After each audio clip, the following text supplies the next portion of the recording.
Abot cash loan, bagong mauutangan na naman dito sa Play Store at in fairness sa mukhang maganda. May 4.8 na ratings currently at nagpapaloan na 1,000 up to 50,000 pesos. Ang loan terms, 91 up to 360 days. Kare-release lang nitong July 8, 2026. And chinek ko naman sila sa Securities and Exchange Commission kung naka-registered ang kanilang company name, and yes, registered naman. Pero chinek ko sa CIC, wala sila doon. At dito sa may 4.8 na ratings nila, isa lang yung nakalagay. 5-star and great. So yun na yun. Kaya dapat nating malaman kung ano pa yung nasa loob. Simulan na natin.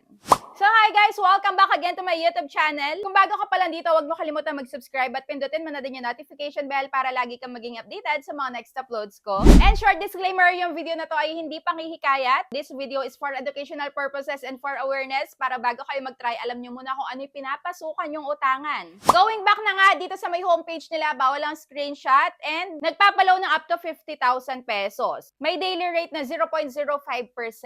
Pero syempre, to receive is to believe, kailangan ma-receive muna natin bago tayo maniwala. Yan ang motto natin ngayon.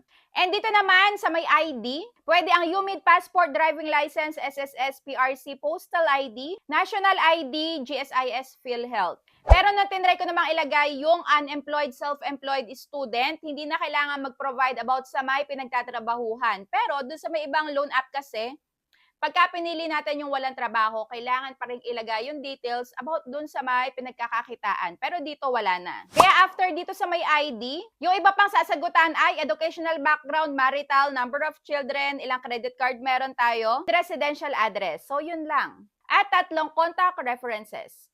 Next ay selfie. And after that, wala na. Yun lang yung mga sinagutan dito.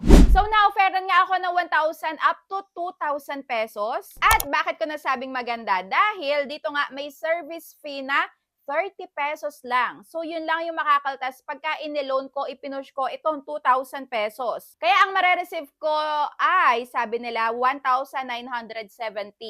At dito, hati-hati sa 6. Yan, 6 na pagbabayad sa loob ng 91 days. Okay, so tugma doon sa may nakalagay sa about nila, about details ng application nila. Pero hindi pa din tayo sure dito. Mukhang maganda dahil ito nga yung list ng pagbabayad every 15 days. Unang pagbabayad, 355. Pangalawa, 352. Pangatlo, 349.